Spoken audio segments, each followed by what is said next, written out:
Hi, guys, and welcome to Real Talk with SARA, where we talk about what you are thinking about. Today, we have some very special guests in honor of Domestic Violence Awareness Month. And I'm actually going to turn this interview over to one of my favorite people, Stacey Sheppard from TAP DV Services. So, Stacey, I would like for you to just take it away.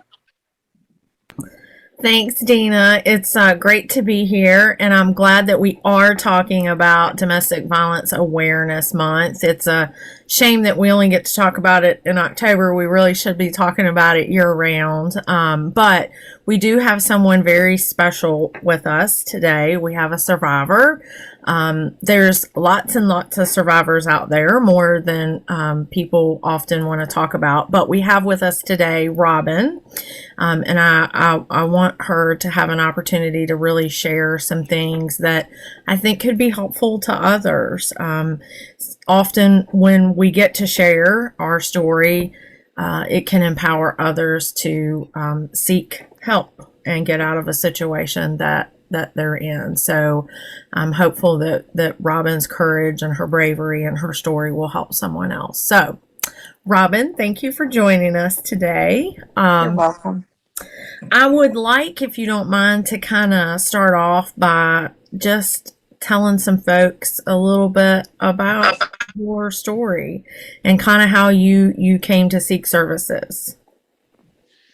All right. Well, thank you, Stacey. I actually had been trying to get out of a domestic violence situation for at least 3 years. The household trauma had been going on for several years, close to 9 or 10 years, actually. It's a little bit different situation. I became stepmom to 4 children that were younger than my own children, and married someone who, after we got married, started being verbally abusive and physically abusive. And I stayed because obviously if the children were with their stepmother, there was already issues, with them being with their mother, without going into a long story about that. So I took them in and got them medical and education, and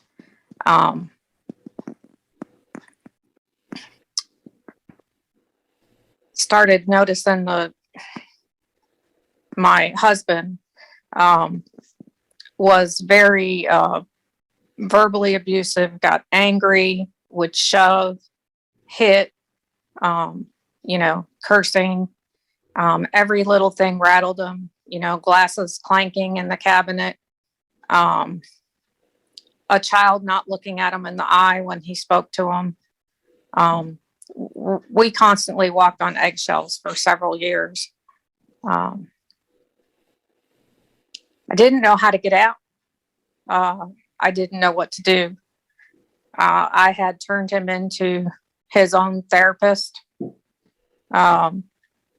Had a couple of conversations with his therapist. I had wrote his therapist a letter explaining the violence in the home. Choke marks were actually seen on my neck at a doctor's appointment that I went to. I contacted the children's, how children have a guardian. I contacted this person. I contacted several lawyers. Social services, was called on the side. The children reported things to their teachers. And, we just weren't getting any help. And I just had started trying to figure out how to escape. I just knew that someday I would be out of that situation. I just didn't know how I was going to get out of the situation. Yeah, and there was a lot there that you offered, and a lot of things I'm sure people will pick up on and say, "Oh my gosh, that's really terrible," right? Like you shared a lot of things with a lot of different people, and along the way there were some miscues, right? Some people that didn't pick up on the things that were being shared. Yeah, it was either a combination of people not picking up on it or people not talking to each other that were in a position of authority. What advice, I mean, as a survivor, right? Because you've been through so much and it took so long for you to get to this point. What advice would you have for someone else trying to get out and seek services? Honestly, the only thing that made it come together for me was when a coworker and a friend of mine knew the situation I was in, and she had used TAP services several years ago. And she wasn't in a violent relationship, but she was in a verbally abusive, controlling relationship. And she got great benefit from the weekly meetings, and it helped her gain strength. And so I eventually got the number from her and reached out to TAP. I had no idea there were these services out there. I didn't know there was someone that could help me put the pieces together to be able to put the plan into action. Right. Because there's so much going on in your head and you're so scared. And you don't know what you're going to do if you have children that don't have anywhere else to go, or pets, and you certainly don't know some of the legal ramifications of you leaving your home, or can you even drive the vehicle if it's in his name or both your names. And honestly, my biggest piece of advice would be to reach out to an organization such as TAP, because y'all have dealt with this, and you know what we need more than we know what we need. I didn't know what I needed. I just knew I needed something.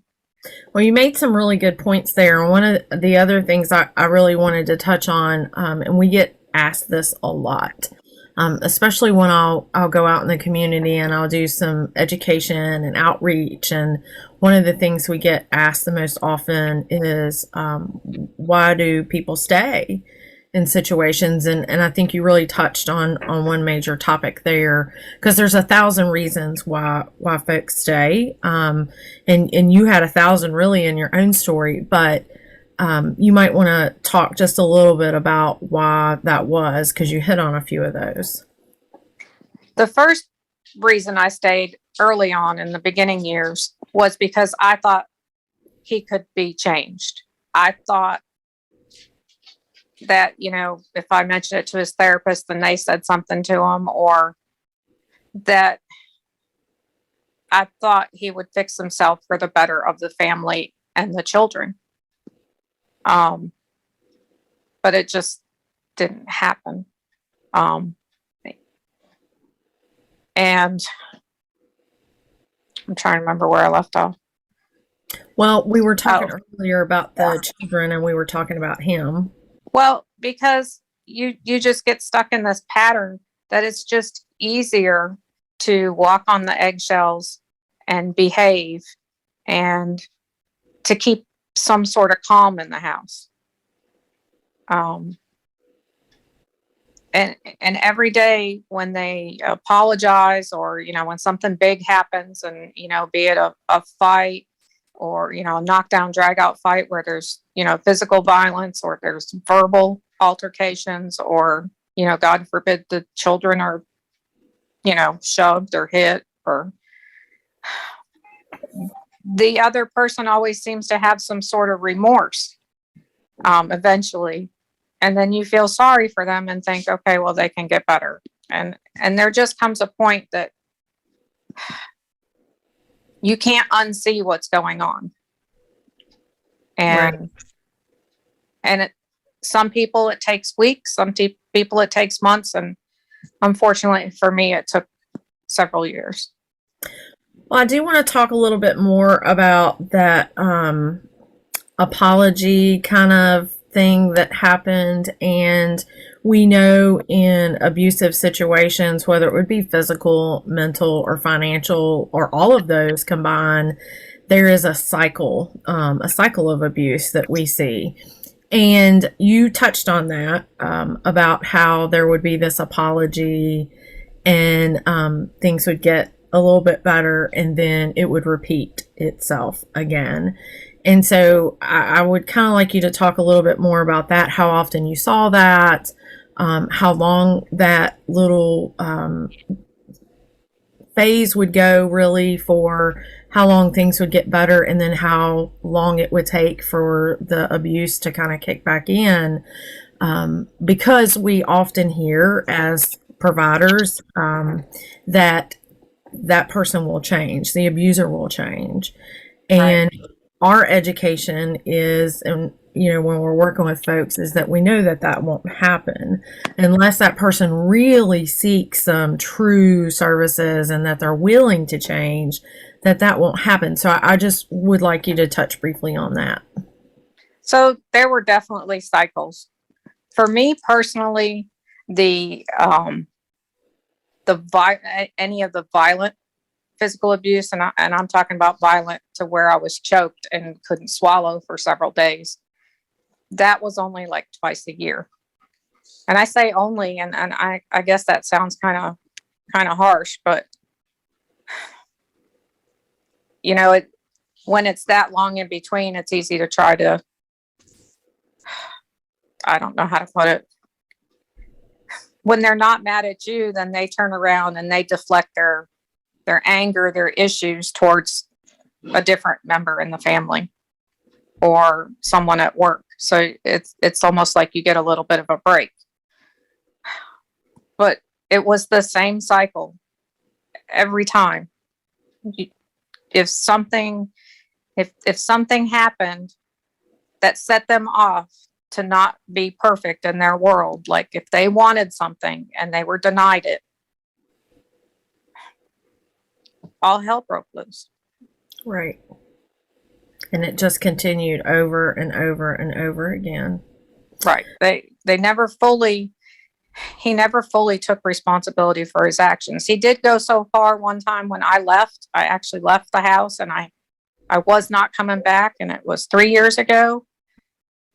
And, I told my kids and everything, but then the kids, he puts the kids on the phone. They they convince the kids or other family members to give them another chance. And that was a very strong pull for me, and that they will use anything to get you to come back and start the cycle over again. And my kids called me and said, please come home. So. Well, Robin, it is absolutely amazing that you survived the things that you went through for years, and your bravery and courage and the things that you had to endure. A lot of folks don't survive. And we know that lethality is very prevalent in domestic abuse and the violence and intimate partner abuse. So what are some factors that you think contributed to your survival? I let people in on my story, people close to me. The safety plan was the biggest thing. There were guns in the home. What to do with those guns? I had to get in the mindset that he could snap. Even though you think, oh, he's not going to totally snap with his kids. He'll stop, before it gets too far. And I did a lot of reading. I literally would listen to YouTube videos on domestic violence and behavior patterns. And I would have headsets on in bed next to him, trying just to educate myself. And and know the triggers and try to find a safe place, time to get out. Did you have a support network while you were going through, even during the onset when things were going bad, and then through that process, did you have a support network? I had a few girlfriends, but that was really only several months before I found TAP. So I didn't. No, I didn't. And I didn't trust the system. I did not trust social services. They were made aware. For whatever reason, people in authority, people that could have stepped in and legally done something about it, they would talk to him and somehow he would smooth it over. And I think so many women or men, I guess, need to be careful of that. I just think that's so dangerous, when both sides of the story are not taken by people that are mandatory reporters and whatnot. Yeah, that's a good point, Robin. I'm glad you brought that up, because that's where advocacy and having an agency through that process with you can really be beneficial, because that's a tremendous thing to kind of take on your own shoulders, because it's such a heavy process anyway. But to have distrust in the system and how that whole thing works as it is, that's where that advocacy piece really comes in handy. So I'm really glad that you felt that process was beneficial to you and those services were. But what do you think people get wrong? I mean, some things went well for you, and you got some services here with TAP, but what do you think people get wrong when they're working with survivors of DV? Do you mean, what do y'all get wrong, or what? Yeah. Okay. What do we do wrong, or what can we do better?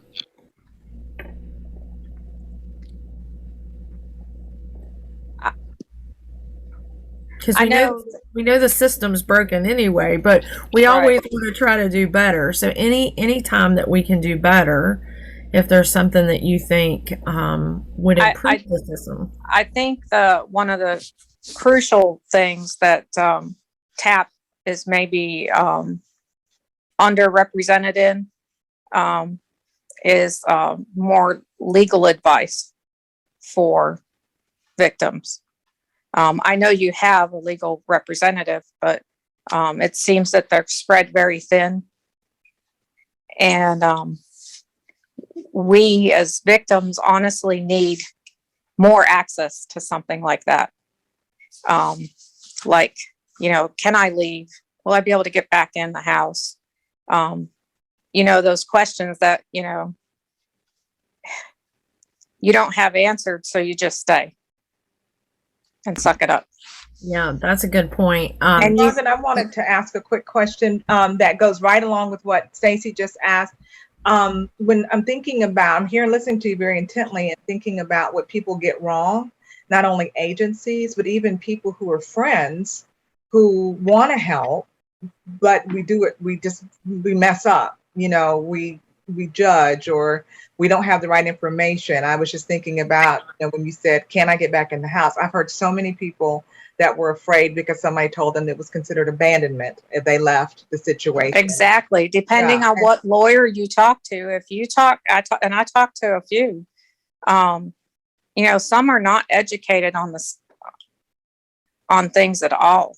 I mean, I had one lawyer tell me that I needed to leave. I needed to find a place, no matter where it was, even if it was under a bridge, and be prepared to be gone for 9 months out of my own home, away from my pets, away from my family.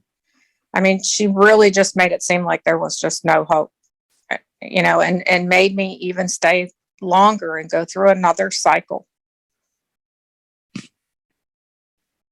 Yeah, that's a couple really good points that you had. Education, right? Because the inconsistencies there can make people distrust the system.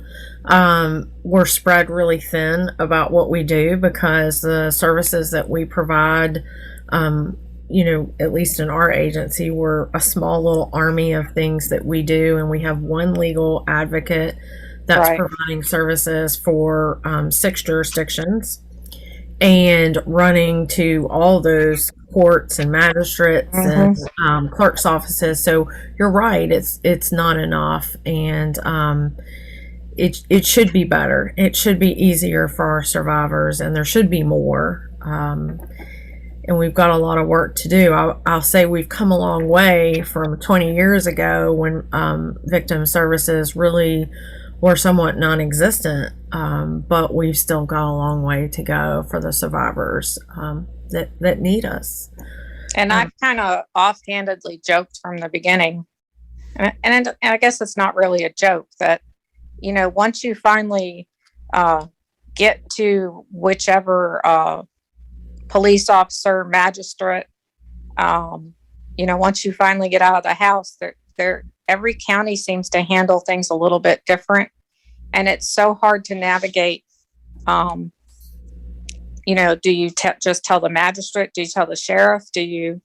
Does somebody tell social services?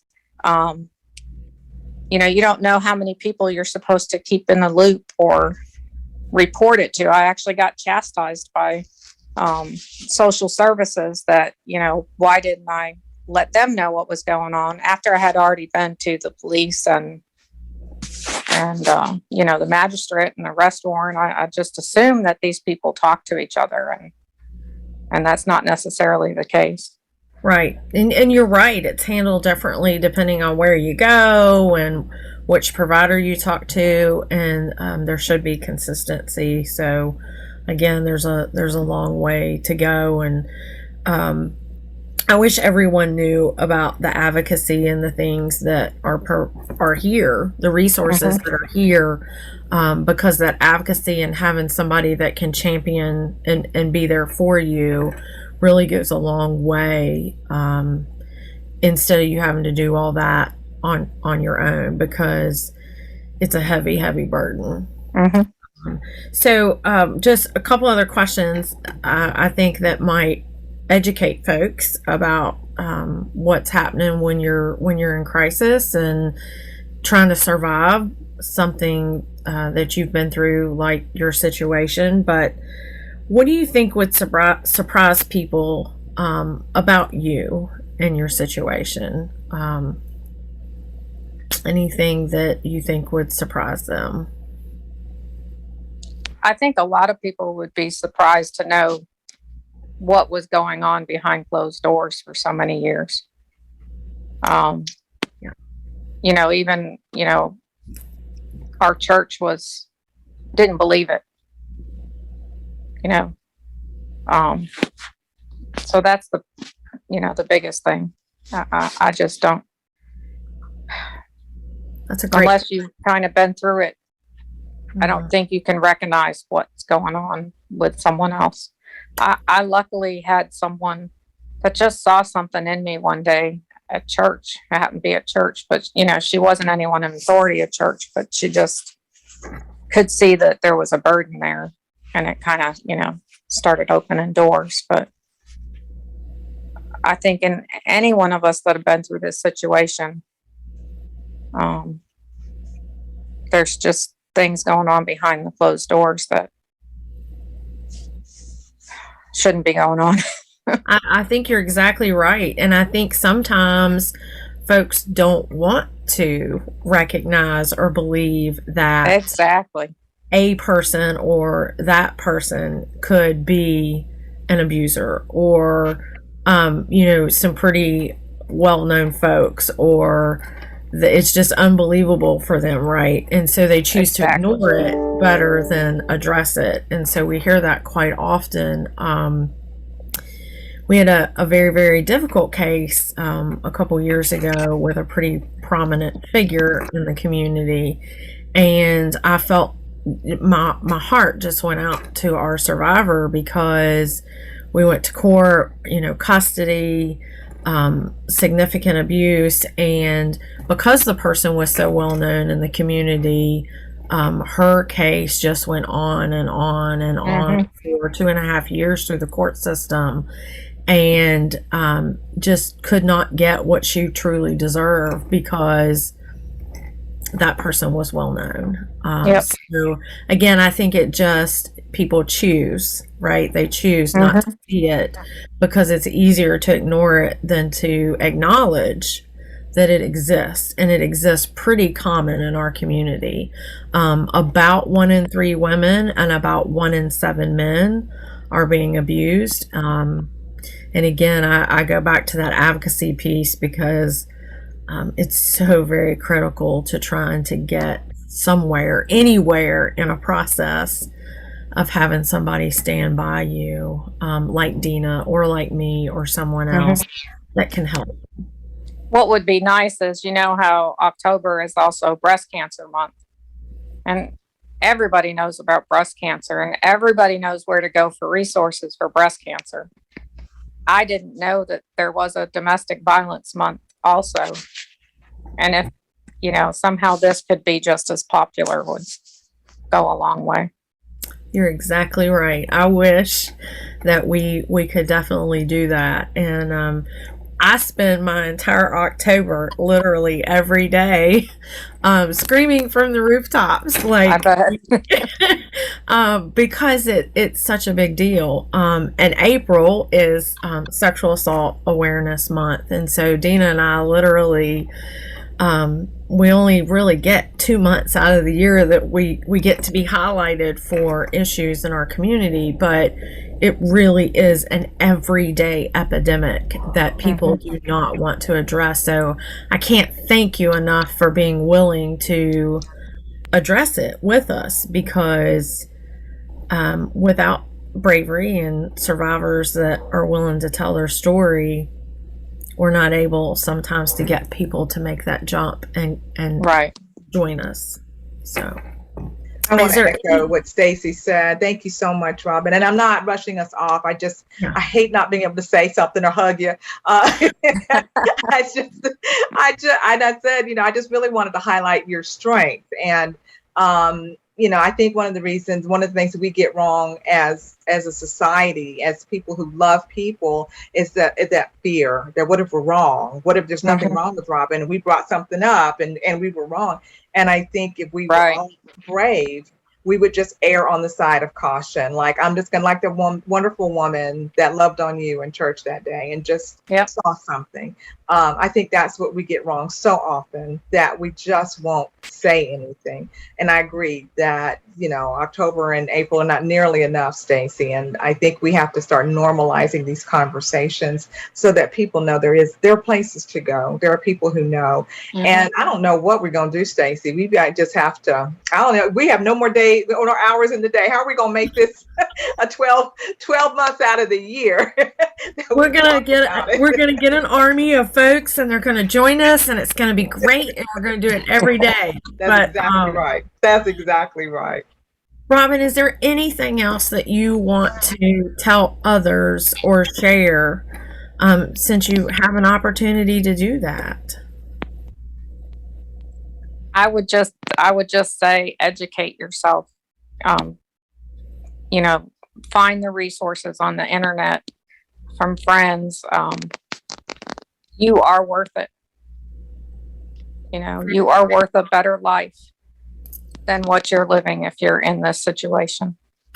Very, very well said. And there is a great ending to your story, right? I mean, you've started over. I have started over. Some peace has come to you since you've started over, and some nice things are happening. Yep. And that is one thing. The peace, once you are free, the peace is incredible and so worth it. Yeah. And some good things are happening for you. I know there's been, I'm not going to sugarcoat this. It's been challenging, right? It's right. It's a hard road, but you're not doing it alone. You've got a team. No, we still have a trial on Tuesday, but yeah. So there's some things that are tough, but you've got a team of folks kind of helping you through that, and support groups been helpful. Yes, ma'am. So that's nice. So I think it's great that you have this new start and peace in your life. Yeah. And that- I thought I was too old. You know, you're not too old to do what you need to do for yourself. That's right. And your Never children too if late. necessary. Yeah, never too late to start over, right? That's right. I'm so proud of you. You're an incredible Thank you. person, and I just like your courage and your bravery, and I just can't thank you enough for sharing your story for others. And thank you guys. Oh, I tell you. I love it. And I don't want you to ever underestimate how telling your story is so healing for other people. There's somebody that's going to, and I believe it with my whole heart, there's somebody who's going to just be scrolling through YouTube, just scrolling through on Facebook, and it's going to stop and it's going to hear it and it's going to say, if she can do it, I can do it. So I want to just give our heartfelt thanks from SARA Roanoke. First, congratulations for getting out. And just, I'm so happy that you have found that peace and that new start. And like they say, and my folks say, girl, you don't look like what you've been through. Amen. Thank you. And thank you so much for introducing me to her, Stacey. I really, really appreciate it. Absolutely. Thank you. Any final words for us, Stacey? Just for folks to seek services, you know, there's some really great resources in our community, and Robin said it very well. She didn't know about those, and so we're doing everything we can to let people know what exists in our community, and we need to be talking about it every day and not just in October. That's exactly right. And guys, thank you so much for joining us today. We're going to put a lot of information in our show notes, and please visit us on our websites. Remember that you're not in this alone. Please, please, please hear what we're saying tonight. You're not in this by yourself. Please avail yourself of the services. Get out, get help. We're here for you. Thank you so much for joining us. Bye-bye.